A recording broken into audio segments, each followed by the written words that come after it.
Ici Nicolas Karabatic. Ici Thierry Omeya. Ici Daniel Narcisse. Alors ici Jérôme Fernandez. Bienvenue sur la radio Talk and Sport. Bonsoir Jackson. Bonsoir. Alors c'est vraiment un réel plaisir de vous avoir ce soir avec nous. Merci vraiment d'avoir accepté l'invitation. Je dirais c'est un plaisir partagé.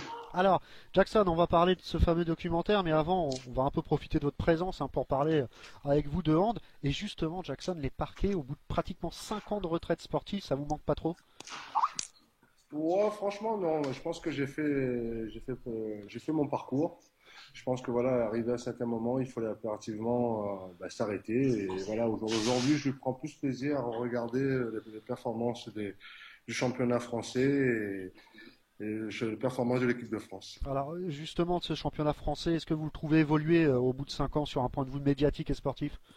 Ouais, enfin, moi personnellement, je trouve que ça a énormément évolué. Pourquoi? Parce que voilà, c'est vrai que les performances de l'équipe de France a attiré un peu plus je dirais, de licenciés. Et puis voilà, enfin, sans donner d'injures par rapport aux Espagnols, c'est vrai que les Espagnols, avec le problème qu'ils ont eu dans leur pays, on a plus la facilité de les récupérer dans le championnat français. Et puis il y a les partenaires aussi qui apportent un peu plus le retombé des performances de l'équipe de France. Alors on parlera justement de cette fameuse crise en Espagne.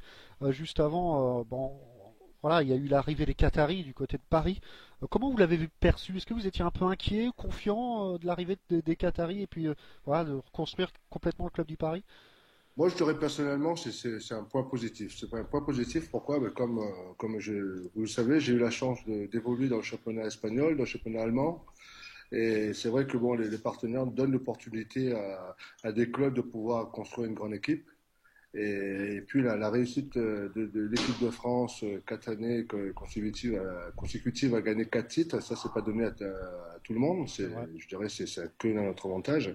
Et à chaque fois tous les résultats de l'équipe de France, le championnat français n'arrivait pas vraiment à prendre le dessus. On avançait tout doucement, mais pas forcément faire un grand pas vers l'avant.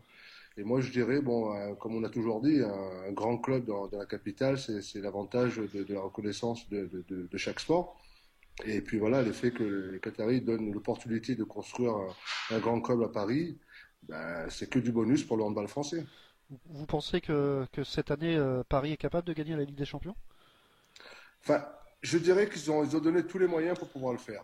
Mais après, gagner la Ligue des Champions au jour d'aujourd'hui, c'est un peu difficile. Je pense que c'est une équipe qui a beaucoup de très grands joueurs. Et je pense que c'est une équipe qui était en train de se construire pour pouvoir jouer collectivement. Et c'est vrai que voilà, tous les recrues n'ont pas forcément eu la facilité de pouvoir jouer et exprimer les performances qu'ils ont. C'est vrai que comme vous savez, pour les étrangers, quand C'est vrai. ils arrivent en France, ils arrivent à Paris, et Paris fait rêver. Alors je pense que l'effet de pouvoir stabiliser, de bien s'installer, de bien s'implanter à Paris, et après de retrouver l'euphorie du handball, après je pense que c'est un moyen pour eux de pouvoir construire tout ça. Alors, je vous ai même pas présenté mon équipe, Jackson. Il y a Stéphanie Fernandez qui est avec nous et d'ailleurs tout à l'heure vous allez avoir des petites interviews décalées assez sympathiques. C'est vrai? Bonsoir Jackson. Bonsoir Stéphanie. Il y a, Très heureuse de t'entendre. Quel plaisir. il y a également Michael I, que vous avez eu tout à l'heure au téléphone d'ailleurs. Ouais, salut Michael, mais en fait, si je voulais compter sur toi pour pouvoir me connecter, je pense que j'aurais du mal, hein. Heureusement qu'il y a la nouvelle technologie, et après, cette personne n'a pas forcément la facilité de maîtriser. Et puis également Sébastien Ripstein, notre spécialiste allez, on va dire européen et mondial. Ouais, vu le nom qu'il a, il peut être qu'un Allemand. Presque, alsacien. Presque. Alsacien, bon, c'est pareil. Voilà, Bon, exactement. qu'est-ce que je fais, Jack? Je voulais être sympa avec toi, mais je crois que je vais changer. Qu'est-ce qu'on C'est fait vrai. là? Non, Euh, je plaisante. Je plaisante, Jack. Et Alors, dis-moi, est-ce que si tu vas me poser des questions, est-ce que tu peux me poser des questions avec l'accent alsacien? Il n'y a pas besoin de se forcer, hein. allez justement, Mika, je crois que tu avais quelques petites questions. Non, moi je voulais savoir si ça te manquait pas un peu le milieu du handball et si tu avais envie de t'impliquer un peu plus dans un club en termes de direction, de management, comme le font Martini ou Munier. Bah, pour être franc avec toi, je dirais, bon, depuis j'ai arrêté ma carrière en 2008. J'ai toujours voulu justement arrêter, enfin couper un peu le pont parce que je voulais construire mon après-carrière. Et ma reconversion, c'est à La Réunion. Et de pouvoir le faire, c'était difficile de me lancer dans le handball et de pouvoir faire les allers-retours sur La Réunion. Et l'effet d'accompagner mes enfants qui, sur un terrain et tout ça. Et puis moi, j'ai repris du plaisir à regarder les enfants évoluer et tout ça. Et honnêtement, depuis le mois de septembre, j'ai commencé ma formation d'entraîneur. Ça ne veut pas dire que je vais revenir en tant qu'entraîneur et tout. Et en fait, c'est mes enfants qui m'ont donné envie de revenir dans le handball pour pouvoir préparer mon diplôme d'entraîneur. Alors voilà. Et en termes de management, on sait que tu étais un peu proche du club de Monaco pendant une époque. Qu'est-ce qu'il en est? En fait, Monaco, en fait, c'est vrai que j'ai été sollicité, enfin même moi, on va dire qu'on s'est sollicité l'un vers l'autre. En fait, l'opportunité de dire voilà, de créer un club à Monaco, et puis on a essayé de jouer le jeu. En fait, aujourd'hui, j'ai arrêté. J'ai arrêté pourquoi? Parce que voilà, j'avais pas les outils pour pouvoir travailler. Et moi, ce que je leur ai dit, j'ai plus envie de vous faire perdre du temps. J'ai plus envie de perdre du temps. Il vaut mieux mettre un terme à tout ça. Et pendant 3 ans, j'ai jamais eu les atouts pour pouvoir faire avancer quoi que ce soit. Et du coup, j'ai pris du recul par rapport à ça. On a arrêté de travailler ensemble, mais on s'est quitté dans le bon terme, quoi. Stéphanie? Oh ben non, mais justement, Jack, alors ravi de savoir peut-être entraîneur, manager, dis donc, c'est une bonne nouvelle. Bientôt Non, sur le marché, non, je vais en non, toucher deux, trois mots. non, pas du tout, pas du tout. Non, non, non. En fait, en gros, c'est vrai que voilà, l'effet comme je disais tout à l'heure, d'accompagner mes enfants, et puis je sentais un peu le désir de revenir dans le hand en tant que, pas dire entraîneur, mais en fait, moi, je me projette plus voilà, je me suis dit, l'opportunité fait que l'occasion de pouvoir, faire cette formation, de pouvoir connaître un peu plus la formation auprès des jeunes. Et après, au jour d'aujourd'hui, je peux pas dire que je vais être entraîneur ou manager, mais l'effet d'avoir le diplôme me permettra peut-être m'orienter plus tard. Et d'apporter ton savoir, j'en suis convaincue. Mais du coup, en parlant justement de ça, je trouvais que ça manquait de Richardson en équipe de France A. Donc, je voulais savoir comment va Junior. Junior, ça va bien. Mais si vous voulez, je peux vous le passer, si vous voulez. Il est là juste à côté de moi. Écoute, en tout cas, comment il va de sa blessure? Melvin, viens voir. On va poser la question, parce qu'à chaque fois que je lui pose la question, il me fait ouais. Alors, tiens, justement, on va profiter qu'il soit. Ma première interview de Junior. Wouh. Voilà. Alors, je vous laisse le soin de lui poser la question. Allez, bonsoir Salut. Melvin. Bonsoir. Salut Melvin. Bon, écoute, j'avais justement papa et je prenais des nouvelles de toi, savoir comment allait ta main, comment se passait ta jeune formation et ta saison. Raconte un peu. Pour moi, tout se passe bien, sauf que là, depuis le début de la saison, je suis à l'arrêt à cause d'une blessure que j'ai eue en fin de saison dernière. Donc là, je me rééduque bien et j'espère être présent pour début décembre, quoi. Et prochain stage? Prochain stage, c'est du 15 au 22 décembre. Donc On a la un stage. J'espère être présent. Et le stage, c'est pas fait? C'est un tournoi qu'on fait en Hongrie. Bon, super. Voilà. Je peux reprendre ma place? Ok, ça marche. Parce que en fait, je l'ai enlevé parce qu'il y avait plein d'occupations à faire et tout. En fait, je l'ai enlevé juste un moment parce que c'est l'heure de préparer la gamelle. Alors, tu peux retourner à ton poste, s'il te plaît. Bonne soirée, Melvin.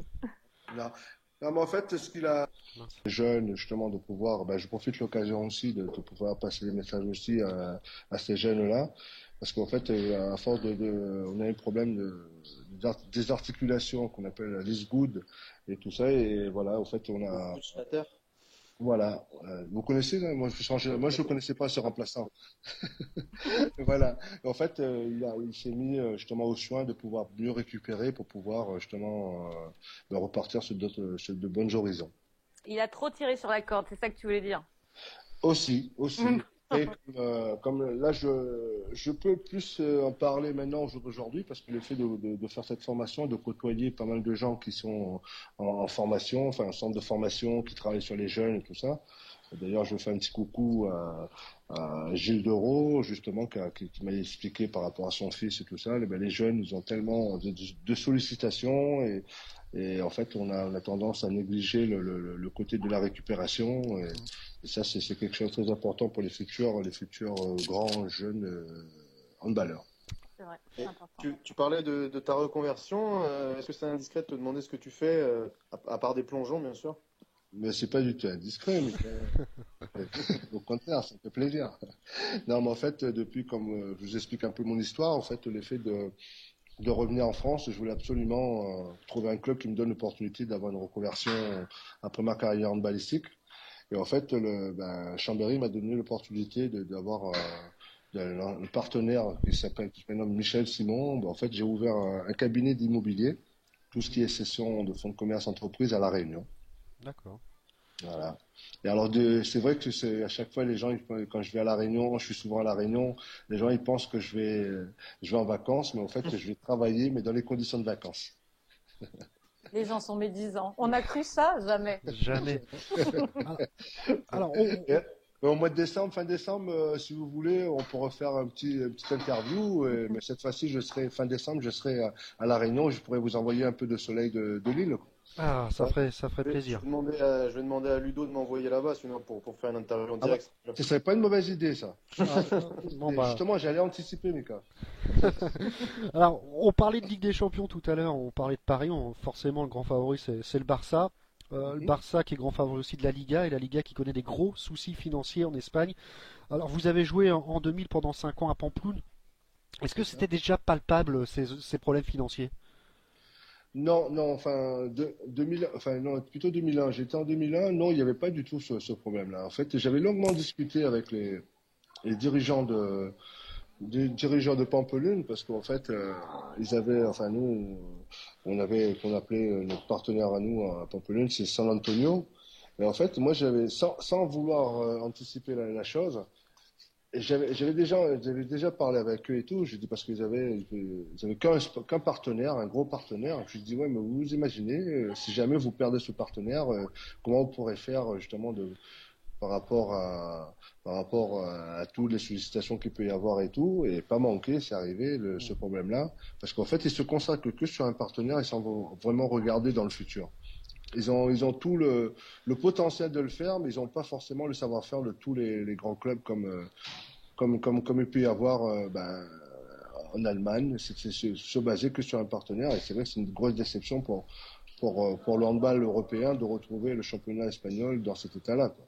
Ouais, effectivement, c'est vrai que s'appuyer que sur un partenaire, c'est un peu risqué. Je crois que notre Alsacien allemand préféré a des petites questions pour vous. Ja, hallo? Geht's? Je suis en train de faire les cafés. T'en veux un, Jack, ou pas? Non, danke. Ok. Bon, on va redevenir sérieux. Et en plus, comme je t'apprécie beaucoup, puisqu'on avait discuté ensemble basket en 2010 à l'Euro tournoi, et ça m'avait plu en plus. C'est sympa. Donc, on va faire l'interview en allemand si tu veux. Comme ça fera plaisir à tout le monde. Non, je préfère l'Alsacien. D'accord. Ok, kein Problem. Bon, so.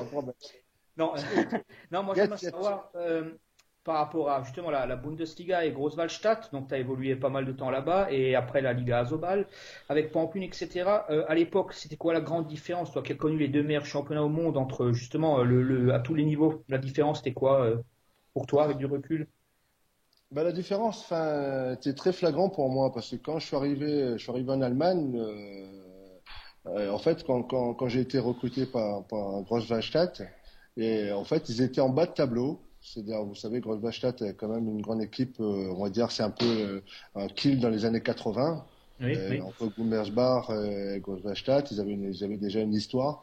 Et en fait, dans la discussion avec le président, l'entraîneur, le manager, il me disait on voulait remonter et faire reconnaître un peu l'histoire de Großwallstadt dans les hauts tableaux. Et moi, enfin, quand je suis arrivé là-bas, moi j'étais hyper motivé. Pourquoi? Parce que voilà, avec le problème qu'il y a eu à Marseille, ça tombait super bien. Et puis j'avais envie de connaître l'étranger et de voler de mes propres ailes, parce que comme vous savez, à l'OM Vitrolles, on était entouré des stars, et j'ai jamais su vraiment la valeur ce que je pouvais représenter personnellement.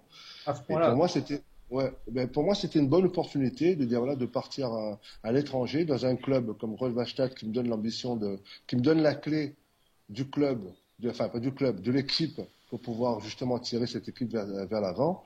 Et moi j'ai trouvé un autre challenge et ben, le premier match de suite j'ai compris que j'étais pas du tout dans la même cour d'école.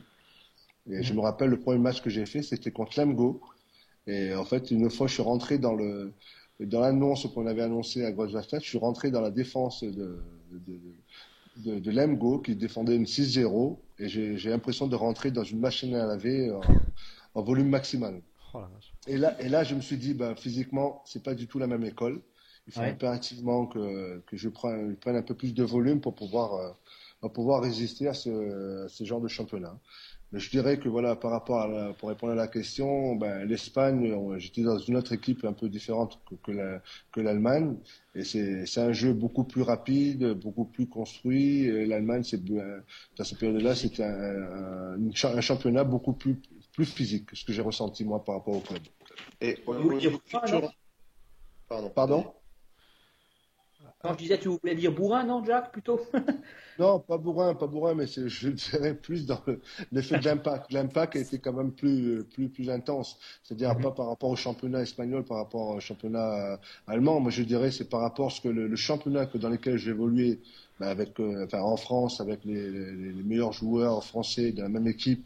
À chaque fois qu'on faisait des rencontres de championnat français, il y avait deux ou trois équipes où on avait vraiment un impact physique assez important. Et là, je me retrouve dans une équipe de jeunes joueurs et pas des stars dans l'équipe. Alors ben voilà, mais là j'ai senti que voilà que les équipes adverses étaient beaucoup plus volumineuses et par rapport à notre club de Großwallstadt. Alors c'est là que j'ai compris qu'il fallait que je rentre un peu plus sous la fonte. Mika, tu voulais rajouter quelque chose? Oui, non, je voulais juste demander le parallèle entre la culture en Allemagne et en Espagne. Est-ce que quand tu avais vraiment ressenti quand même, parce que j'ai l'impression qu'en Allemagne c'est culturel le handball, alors qu'en Espagne, malgré le fait qu'il y ait eu des grosses équipes à une certaine époque, les salles n'étaient pas forcément pleines, il n'y avait pas forcément de gros engouements autour du handball.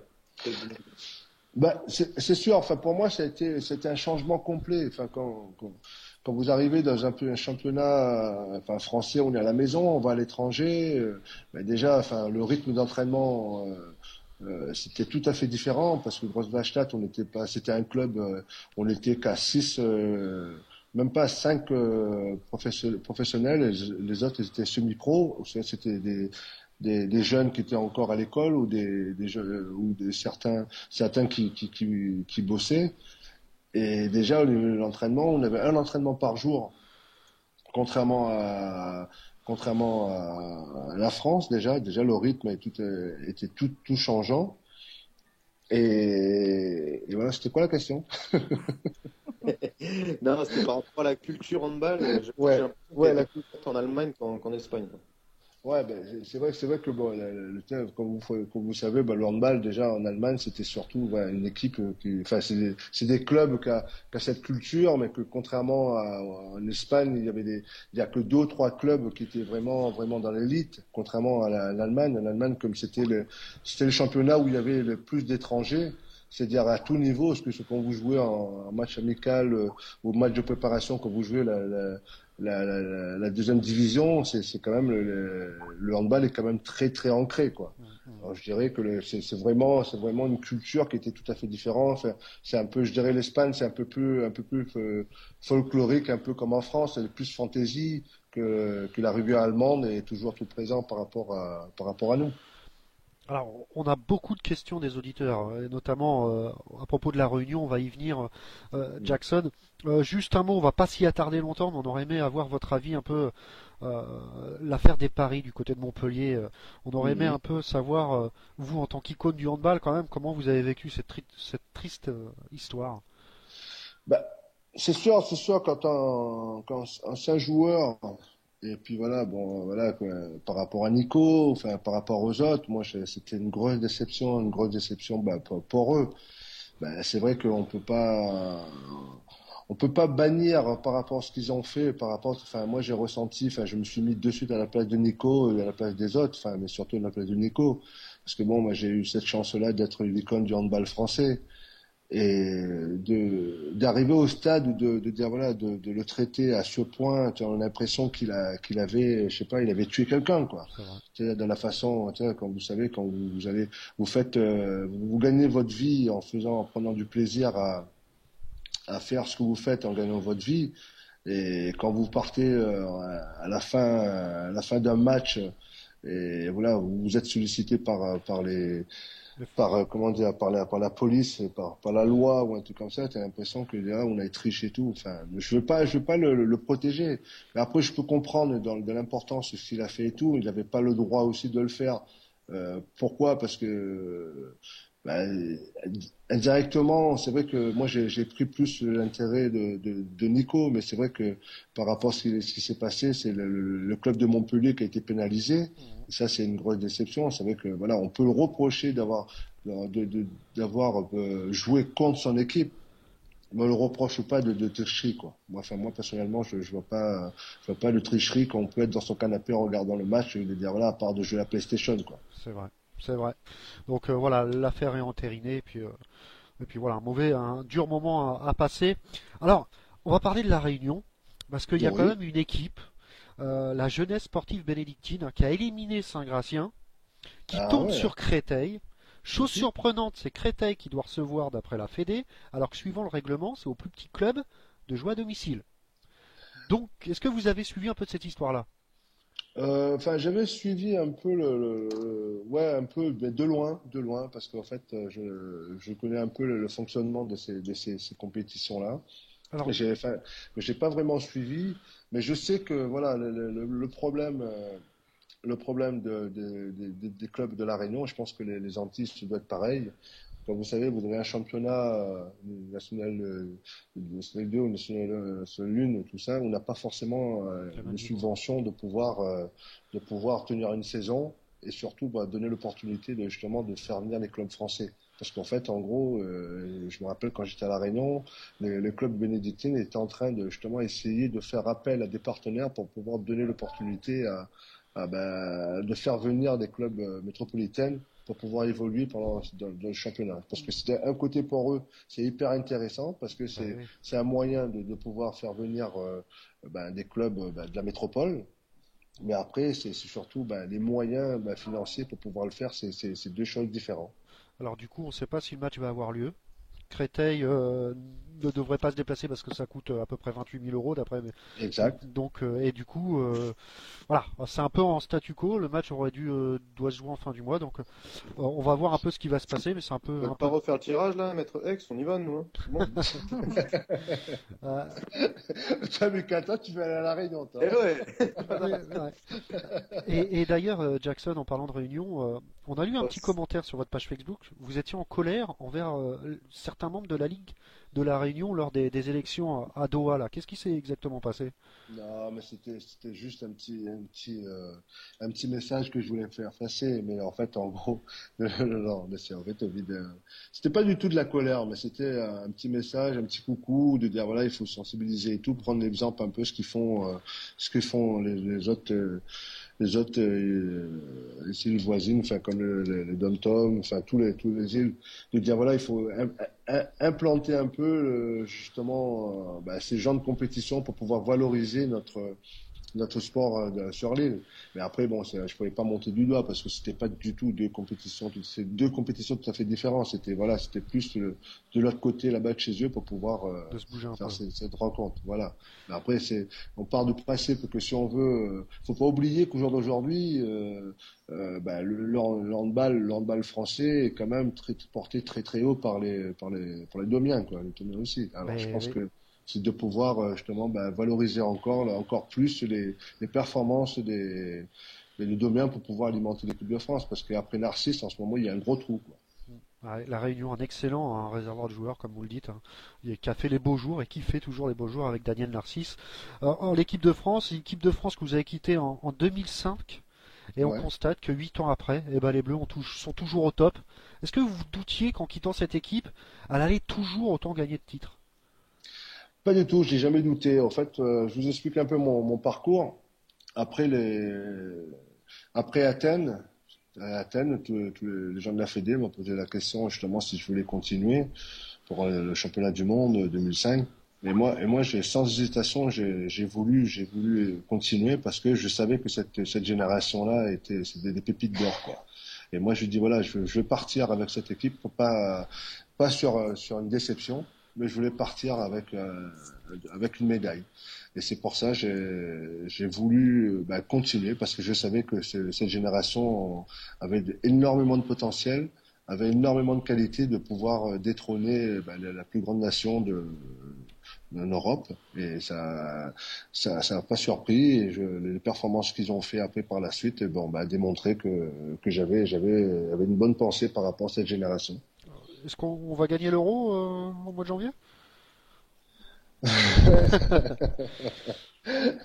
Non, mais je pense que l'équipe de France, ils sont en phase de reconstruction par rapport à le départ de Dinard pour essayer de retrouver une stabilité défensif. Le grand patron, il est parti.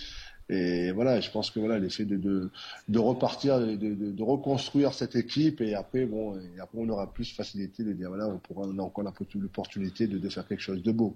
Mais ils ont les moyens. Alors, vous êtes le recordman des sélections avec plus de 400 caps à votre actif. Il y a un petit jeune qui s'appelle Jérôme Fernandez qui se rapproche de vous. Hein. Faire attention. Moi je suis prêt justement à voir Fernand, mais après il faudra qu'il arrête. Après si l'année prochaine il repart encore aux Émirats Arabes après le Qatar, ça pourrait lui empêcher justement de faire quelques sélections. Mais on va dire que ça a rendu service qui sont partis faire une semaine ou deux là-bas, non? Mika. On n'avait pas pu, comme si l'an dernier on a fait match nul 2 fois. Comme si on pouvait pas les battre avec Fernand. Oui, mais voilà, justement. S'il était là, il aurait fait encore match nul. Arrête, Jacques, tu vas nous l'énerver. Sébastien, je crois que tu avais une petite question sur l'équipe de France. Ah, il est parti seul. Ah ouais, non, je suis là. Je trouvais plus le rhum, pardon. Non, non, je voulais savoir, Jackson, je sais que tu suis quand même relativement l'équipe de France, puisque tu étais en Serbie, si je ne m'abuse, à l'Euro en 2012. C'est ça, exact. Ouais. Puisque je t'avais même croisé vite fait. Et je voulais savoir, bon, je reviens un peu début d'année, mais par rapport au Mondial 2013, où bon, l'équipe de France, entre guillemets, n'a pas pu confirmer malheureusement. Est-ce que tu penses, certains parlaient de la fin à peu près d'un cycle, enfin qu'une génération arrivait un peu vers la fin. Toi, ton avis là-dessus? Qu'est-ce qui a manqué justement à cette équipe de France pour au moins aller au moins sur un podium? Je dirais pas que l'équipe de France était forcément en faiblesse. C'est vrai que certains joueurs n'avaient plus cette forme olympique qu'on a pu voir les années d'avant. Mais je dirais que les équipes, il faut pas oublier que les équipes ils se sont quand même améliorées et surtout ils ont surtout travaillé sur l'équipe de France. C'est-à-dire on sait que l'effet comme on a vu en Serbie, la difficulté de voir Zinedine Zidane, à chaque fois on le reproche de dire de vouloir trop monter, de vouloir aller chercher la défense plutôt en hauteur et tout. C'est parce que les schémas tactiques des équipes adverses à l'attaque, justement, ils ont travaillé là-dessus pour pouvoir écarter les zones comme Bertrand Gilles devant ou celui qui est devant pour pouvoir justement laisser plus de place et de pouvoir combattre Didier Dinard. Voilà, ce qui veut dire que ce que soit Didier Dinard, ce que soit Thierry Omeyer, et en fait, je pense que les autres équipes, ils ont énormément travaillé, analysé, et pour pouvoir contourner cette défense et surtout l'attaque de l'équipe de France. D'accord. Non, je te posais, c'est bien que tu parles de ça parce que justement, il y a quelques temps, Daniel Costantini disait qu'il trouvait que de manière générale, les grandes nations, il y a plus tellement au niveau handballistiquement parlant, il n'y a plus tellement de changements, on restait sur les schémas assez, on va dire, classiques, qu'il n'y avait plus on va dire, de nouveautés. Est-ce que toi, donc, si j'ai bien compris ce que tu viens de me dire, tu n'es pas tout à fait d'accord avec ça? Il y a vraiment eu des changements technico-tactiques au sein des nations, quoi. Ah, mais bien sûr, parce que quand on regarde les Danois, moi c'est surtout les Danois qui a surtout une grosse stratégie, même les Suédois, que vraiment, franchement, pour moi c'est l'une des meilleures écoles de pouvoir faire des schémas tactiques offensifs pour pouvoir déstabiliser une défense. Et l'Espagne un peu moins? Bah, l'Espagne, ils sont plus dans la lecture de jeu, je dirais. L'Espagne est plus dans la lecture de jeu, des combinaisons un peu plus, voilà, à répétition. Mais si vous regardez bien, comme je vous explique, c'est vrai que vous avez l'opportunité de regarder les Danois faire des combinaisons et de pouvoir écarter le numéro un devant pour Oui. pouvoir justement arriver à un arrière qui est fort à un contre un, de pouvoir aller chercher la solution sur un duel d'un défenseur comme Didier Dinard, justement, qui a beaucoup d'espace autour de lui. Oui. Alors ça, c'est la culture, je dirais, c'est la culture nordique qui En veut ça. ouais, ouais. Voilà. Non, je te posais la question, Jack, parce que moi, à titre personnel, j'ai vu des explications de Valero Rivera, justement, pendant le mondial, qui avait créé, on va dire, carrément un plan anti-Hansen, tu vois, qui avait vraiment analysé le jeu de Mikkel Hansen, le jeu des Danois, etc. Et quand on voit la façon de certains de travailler, comme quand tu poses la question à Rivera, par exemple, qu'est-ce qui travaille avec les gardiens, quoi, il te répondra, ben, moi, les gardiens, je m'en occupe pas, c'est surtout la défense que je travaille, quoi. Donc, c'est pour ça que je te pose un peu la question, quoi, voir ton analyse par rapport aux différentes équipes. Ouais, bah en fait, moi, honnêtement, moi, enfin, je suis plus en admiration parce que peut-être parce que j'ai pas joué dans le championnat danois, mais j'ai joué avec beaucoup, enfin, avec les Danois plus que les Suédois. Mais moi, je suis énormément en admiration devant la culture scandinave.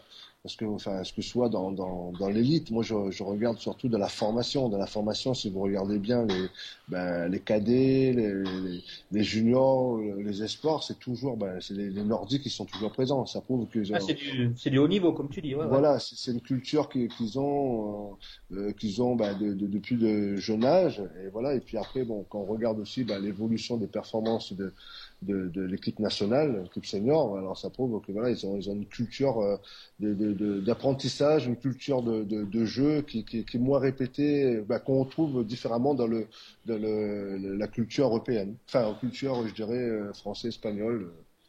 Parce qu'elle est un peu différente des nôtres, non? Alors, voilà, c'est ça. On parlait de beaux jeux avec le Danemark, transition toute trouvée. Hein. Le 7 décembre, il y aura les All-Star Games. Jackson, d'après mes infos, d'après les infos d'Andé, vous y serez en tant que journaliste. C'est ça? Normalement, ouais, je serai sur le terrain, pour essayer de faire poser quelques interviews aux joueurs et aux entraîneurs. Alors, oui. Et une petite question de Benoît Perabou. Il y a pas mal de jeux concours organisés. Est-ce qu'on aura la chance de vous voir un peu participer à quelques jeux avec le public? Ah, je sais pas, je suis pas du tout au courant. Enfin, honnêtement, je sais juste que voilà, le 7, il y a un match de hand, c'est vrai, que je serai présent. Mais après, là, je peux pas vous assurer. Mais vous savez, je suis joueur. Moi, j'aime bien tout ce qui est être en contact avec le public. Même si on me propose pas, c'est moi, je vais y aller enfin, avec le public, peut-être faire des interviews avec des gens dans le public. Ce serait cool, non, pour changer un peu le décor du journaliste. Ça va être super sympa. Non. Donc le 7 décembre. Vous serez là, vous? Eh ben oui, on va essayer d'y aller hein, quand même. Hein. Donc je compte sur vous. Il y a une belle fête de handball, donc il faut y aller. Alors, avant de vous laisser avec Stéphanie Fernandez, parlons de ce documentaire. On pensait savoir presque tout sur Jackson Richardson, et pourtant, un documentaire va voir le jour. Alors, comment est venue l'idée? Qu'est-ce qu'on peut retrouver dans ce documentaire? Non, en fait, ce qui s'est passé, c'est que voilà, en fait, on avait sorti un DVD il y a 2 ans, 3 ans, et en fait, on a eu droit à des remarques que voilà, que dans le DVD, il y avait beaucoup moins de handball. C'est vrai que, en gros, c'était pas l'histoire de raconter ma vie, c'était surtout pour raconter mon histoire en tant qu'handballeur. Et en fait, avec Clément Brun, qui est caméraman, réalisateur de ce projet, m'avait relancé et m'a dit Jack, est-ce que ce serait possible de le refaire, mais justement à la demande du public, mais aller au fin fond de ce que j'étais, c'est-à-dire en tant qu'handballeur, quoi. Et là où il y aurait un peu plus de handball, c'est-à-dire des images où quand j'étais sur le terrain, et surtout aussi, aller de prendre du temps et de pouvoir construire ce documentaire pour pouvoir aller un peu sur les endroits en Allemagne, en Espagne, à La Réunion, découvrir un peu mes aventures handballistiques en tant que joueur, quoi. Et pour financer ce documentaire, vous avez décidé de faire appel à la générosité des internautes et ça a plutôt bien marché 100% du Ouais. projet est financé. Bah ouais, déjà, d'ailleurs, je la remercie. Mais en fait, cette demande au niveau des partenaires, enfin des internautes, c'était pas du tout pour financer, mais je dirais en fait, c'était surtout un moyen de pouvoir faire partager l'aventure avec les gens. C'était de dire voilà, en fait, on avait l'idée de dire voilà, de faire participer à ces gens-là, de pouvoir dire voilà, avoir leur nom sur le générique et de dire voilà, c'est-à-dire en gros de dire on fait ce DVD, on fait ce des commentaires, mais voilà, ben, que les gens soient, enfin, c'est avec eux que je vais le faire, quoi. C'est D'accord. plus dans ce concept-là. C'est pas du tout de pouvoir forcément financer, mais de pouvoir dire voilà que eux ils m'accompagnent et c'est comme ils m'ont accompagné pendant toute ma carrière. Pour les anciens ou pour les jeunes qu'on suivait un peu mes aventures pour faire plaisir à Michael Splash. Mais déjà, voilà, en fait, je voulais surtout vivre cette chose-là avec les gens, quoi. Alors, en plus, entre guillemets, d'aider le projet à voir le jour, hein, si on donne un peu d'argent, on a droit à des petits cadeaux. Par exemple, vous donnez 20 euros pour le projet, vous avez une carte du film, votre nom au générique et le DVD du film. Donc n'hésitez pas à aller sur ulule.com. Je crois qu'il reste à peu près une semaine encore pour récupérer un peu d'argent. Je crois. Ouais, c'est ça, exact. Ça doit être exact. ça. Alors, Ouais, c'est ça. ce document sortira en DVD et il sera également retransmis, hein. Voilà, en fait, on est en partenariat avec l'équipe 21. L'équipe 21, et là, on va justement, c'est la télé avec laquelle on va pouvoir diffuser le documentaire, et on espère le sortir au mois de mars-avril, et après, justement, et dans la continuité, de pouvoir, parce qu'on ne pourrait pas mettre tout dans le documentaire, on pourra le mettre dans le DVD. Le DVD, tous les anecdotes, plus se prolonger, ce qu'on aura peut-être, je pense qu'il y aura pas mal de surprises parce que je pense que je vais faire un peu le tour un peu tour de l'Europe avec des gens hyper sympathiques et surtout je pense qu'il y aura des bonnes anecdotes à mettre en place et à mettre dedans pour pouvoir connaître vraiment comment je suis personnellement, quoi. Alors, ulule.com, n'hésitez pas à y aller. Et puis, on salue également Clément Brun qui doit nous écouter ce soir. Mika, je crois que tu Si avais. j'ai bien compris, il y a une première aussi ou quelque chose, une espèce de projection. Voilà. En fait, c'est Clément Brun, justement le caméraman, le réalisateur de ce documentaire, justement, qui met tout en place. En fait, je délègue, quoi. En fait, c'est lui qui fait tout, quoi. Et moi, j'ai juste à parler devant une caméra. Non, mais en fait, il y aura une première parce qu'on voudra justement faire profiter, pendant la saison de la première, qu'on donne l'opportunité, des gens, qu'on se rencontre, qu'on passe un moment agréable et de pouvoir dire voilà, enfin, j'ai pas fait ça pour le faire, mais c'est surtout de pouvoir partager un peu plus avec les gens qui nous soutiennent, quoi. Faudra inviter Randé. Alors, est-ce qu'on aurait une date, par exemple? Est-ce que c'est un peu trop tôt peut-être pour donner une date aux auditeurs qui nous écoutent? Pour le documentaire, je pense on espère le sortir au mois de mars-avril. D'accord. Parce que là, on a Clément Brun, il est en plein travail justement par rapport au montage par rapport des matchs, parce qu'on est en partenariat avec la fédération qui nous donne l'opportunité de pouvoir récupérer les matchs Les vidéos. et tous les vidéos pour faire tous les matchs que j'ai pu jouer. Et après, à partir du mois de décembre, il va commencer à aller sur le terrain, déjà commencer à faire des interviews auprès des joueurs le 7 décembre pour pouvoir dire voilà, le truc il est enclenché, quoi. Au moins comme ça, il pourra justifier un peu son travail, quoi. Eh ben c'est super, on sera tous devant notre téléviseur dès que ça sera retransmis, tout comme vous, chers auditeurs, qui attendent impatiemment l'interview décalée de Stéphanie Fernandez. Maintenant, c'est à toi de jouer, Stéphanie. Et bonne chance, Ricky Jackson, parce que ça va être dur. Ah, tu me mets la pression, là. Ah là, oui, carrément. Aïe. Bon. Stéphanie, Alors, je suis gentil, Stéphanie, hein. C'est vrai que je compte sur toi pour être comme d'habitude sérieux. Bon là, j'en doute. Aïe. Mais en tout cas très honnête. Alors, c'est parti. Ton surnom? Jack. Bon, jusque-là, t'es bon. Alors, Jack, où est rangé ton sac d'entraînement? Oh, j'ai plus de sac d'entraînement. Plus du tout. Ça y est. Non, je prends celui de mon fils quand il traîne. T'as-t-on déjà confondu avec quelqu'un d'autre? Oui, énormément. Avec qui donc? Déjà, il y a Laurent Chambertin. Souvent, on me fait le Ah. geste du volleyeur. Avec Lolo. Et ça m'arrive de temps en temps dans la rue, mais à ce moment-là, mon téléphone sonne à Denzel Washington. D'accord. Tu fais super bien. La classe. Ton plus grand souvenir humain dans le hand? Le plus grand souvenir humain dans le hand, je dirais, ben, la médaille d'or en 2001, je dirais. En France. Ouais, en France. Qu'aimes-tu que les personnes retiennent de ta carrière? J'ai pas compris la question, excuse-moi. Qu'aimes-tu que les personnes retiennent de ta carrière?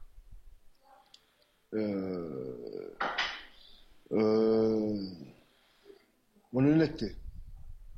J'ai jamais triché. Ouais. Quel est le défaut que tu aimes le moins chez toi?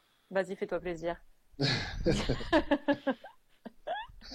Que tu aimes le moins chez toi, hein, pas les autres. Hein. Non. On me le dit souvent, ben, je dirais mes retards. Ta ponctualité? Tiens, bizarre. Ouais. Quelle est la chose que tu sais et qui va étonner tout le monde? Que je vais faire ou que j'ai fait?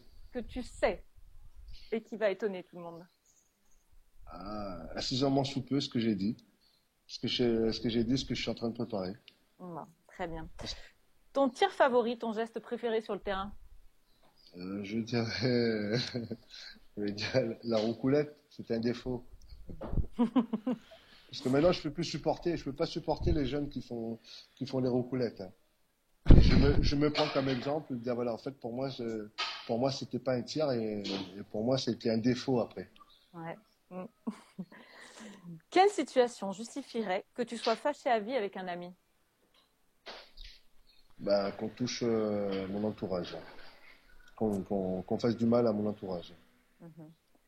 La transition d'après-carrière sportive, c'est plutôt le début d'une belle nouvelle vie ou une petite mort dont on se remet tout doucement? Ah non, c'est une belle nouvelle vie. Parce que moi, j'ai eu la chance de pouvoir clôturer parce que ma carrière en tant que sportif, parce que je l'ai voulu. J'ai pas eu de blessure. Il y a pas d'entraîneur qui m'a dit je veux plus de toi. Et toute l'initiative était venue de moi de dire voilà, j'arrête l'équipe de France à telle date, j'arrête le club à telle date. Et ça, c'est une chance que j'ai eue de pouvoir le faire. Donc, si je te demande si tu es allé au bout de tes rêves de joueur? On va dire pas forcément à 100%. Parce que j'aurais aimé être, je suis honnête, j'aurais aimé être champion olympique.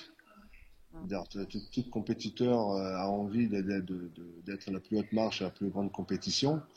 Et je j'ai pas le regret dans le sens que je suis fier de la performance de l'équipe de France parce que il nous a donné le titre ce qu'on n'avait pas.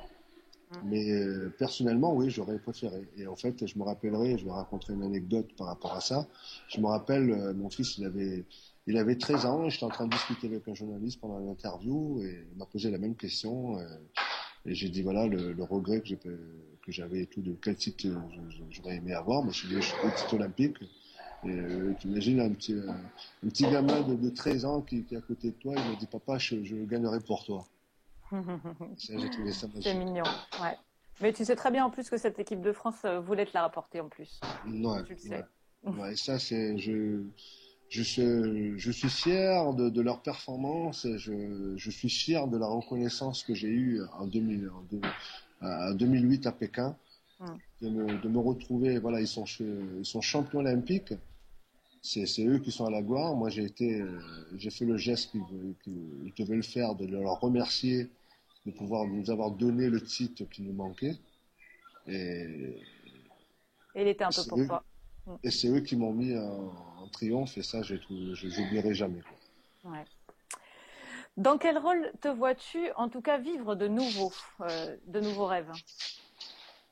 Un nouveau rêve, moi, mon souhait, je pense que ça peut-être ma femme, elle est à côté, elle me regarde un peu bizarroïde, elle ne sait pas ce qu'elle va s'attendre, mais mon souhait, ce serait de me retrouver dans mon pliant à la Réunion en jetant la doudoune. Ta dernière situation embarrassante? Oh là, on a droit à un joker, non? Non, t'as pas le droit. Pas avec moi. D'accord. Je sais pas. Après, je pourrais revenir. Il n'y a pas d'autre derrière? En Bah, maillot les de bain fins- sur TF1, non? Thomas? En maillot de bain sur TF1? J'espère Mais qu'il non, a regardé Mika l'émission quand même. Non, mais c'est sûr qu'il a regardé.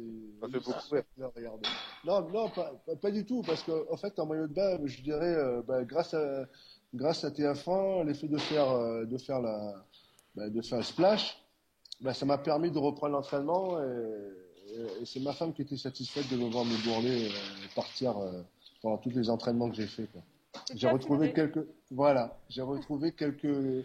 deux abdominaux. Bon, Jack, où tu te vois dans 5 ans et dans 15 ans? Non, dans 5 ans, je pense que je serai encore là, mais c'est sûr que dans 15 ans, je serai à l'arrière. Qu'est-ce qui te manque le plus dans la vie de vestiaire? Le contact, le contact entre potes, l'échange, le partage des bons moments qu'on peut connaître, après l'entraînement, après un match, après une victoire, ou même dans les défaites, justement de se retrouver la tête entre les jambes, de dire voilà, enfin on n'a pas réussi à faire le truc, mais c'est cet échange-là qui me manque. Alors, sportif un jour, sportif toujours, ou t'es plutôt transat à gogo ces derniers temps? Ah non, moi je suis transat à gogo. Parce que sinon j'aurais dit la question où est mon sac, il serait encore là. Quel est Alors, Bon, alors j'en viens là, j'avais faire plaisir à Mika. Splash, Pékin Express, la télé-réalité et le sportif de haut niveau font-ils bon ménage? je dirais en fait, j'étais mis un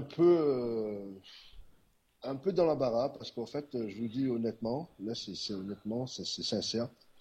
Si j'ai accepté de faire ces deux-là, c'est ma fille qui m'a demandé. C'est ma fille qui m'a demandé. En fait, bon, c'est vrai que Splash était en premier parce que comme elle a eu la chance de voir sa copine, la fille de Laura Flessel, justement, danse avec les stars. Et honnêtement, je vous dis, danse avec les stars, j'ai eu 3 propositions pour pouvoir le faire, j'ai refusé. Et en fait, et là, quand elle m'a demandé et tout, m'a supplié et tout, elle m'a dit de le faire, ce serait bien que tu le fasses et tout. Et je l'ai fait, c'est elle qui m'a poussé de dire oui, mais après, je ne pouvais plus faire marche arrière. Oh, Ilana aurait rêvé de te voir dans les bras de Fauve. T'aurais valsé, ça aurait été magique. Ouais, peut-être Ilana, elle aurait rêvé, mais pas forcément ma femme. Je sais pas si à chaque fois, tout le week-end, elle m'aurait posé des questions. Alors, ça s'est passé comment? Alors, je trouve que tu étais trop proche d'elle. Je suis pas sûre que t'aurais supporté non plus. Va. Voilà. Et Jackson, on vous a proposé Ice Show, là, le nouveau truc de Candeloro sur la glace? Ah non, ça c'est sûr, déjà là c'est sûr, même pas, qu'il pose la question, j'aurais terminé la question, j'aurais dit non dessus. C'est même plus une doudoune là qu'il faut là. Ah non. Déjà là, je suis en plein calvaire là, je dis pas avec la neige qu'il y a ici. Alors déjà, je suis Bambi sur glace. Alors là, vous imaginez je suis Bambi dans la neige. Alors imaginez sur la glace. Quel est ton juron préféré? Ah, ça, on m'a vacciné avec ce juron-là de Marseille. Ouais, Je d'accord. peux pas le dire, voilà. D'accord. Bon, mais écoute, l'interview. T'as pas un petit en créole? Ah si, mais en créole, mais en créole, je n'ose pas le dire ici, mais les gens ils comprennent pas, hein, le truc. Mais c'est plus, je trouve que avec le juron marseillais, je trouve que c'est plus international. Surtout si tu prends l'accent, c'est plutôt pas mal. Voilà, mais non, on a toujours l'accent quand on le dit. C'est-à-dire si on le dit, elle sent l'accent. Ça le fait pas. Ouais, c'est comme on dit, on va en Alsace et tout, on dit pas le pretzel, c'est pas pareil, Ça le fait pas. Là, c'est pas pareil. Donc, à la fin de cette petite parenthèse décalée, vient Pardon toujours. Il confirme au niveau de l'accent. Alors, à la fin de cette petite parenthèse décalée, vient toujours la question à l'aveugle du précédent invité, qui était donc Guillaume Joly, et qui posait la question suivante, sans savoir à qui il allait la poser, bien sûr. Ouais. J'ai cru lire que la moyenne des salaires des entraîneurs de LNH était supérieure à celle des joueurs. Qu'en penses-tu? Oula! Ouais, il est bon, Guigui. Oula, moi je dirais oui. T'en penses quoi? Oui. Moi, je dirais oui. T'as pas le droit. Il est d'accord maintenant que tu peux passer entraîneur. Justement, parce qu'en fait, je me projette en tant qu'entraîneur. Moi, je Tu dirais penses que c'est légitime, c'est normal. non, mais après, je pense que voilà, c'est-à-dire le parcours des entraîneurs mérite vraiment. C'est comme un joueur. Je pense que c'est-à-dire tout ce qu'un joueur peut démontrer dans la performance sur un terrain, les entraîneurs peuvent le faire aussi. Alors, je pense que c'est tout le monde doit négocier son salaire. Alors, je pense que voilà, si les clubs ils acceptent, on n'a pas à critiquer le choix d'un salaire de qui que ce soit. Moi, je généralise tout, c'est-à-dire chacun négocie sa pomme et puis voilà, c'est l'intérêt de chacun de pouvoir mériter ce que le président donne à chaque personne.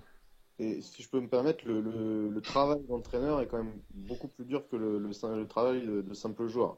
Ah ouais, c'est sûr, parce que quand vous savez, quand vous êtes joueur, vous êtes votre entraînement et après vous rentrez chez vous, un peu agacé ou un peu fatigué et tout ça, et vous préparez juste pour le lendemain pour le prochain entraînement. Mais contrairement à l'entraîneur, ou même après les matchs, eux ils sont en train d'analyser le match, comprendre pourquoi, ils sont en train de refaire le match, préparer l'entraînement, refaire l'entraînement et voilà. En fait, ils sont toujours dans la continuité d'un travail, que ce soit l'équipe adverse quand ils vont jouer, quel joueur, et je pense qu'il y a beaucoup d'énergie en tant qu'entraîneur qui peut être justifiée par rapport à leur salaire.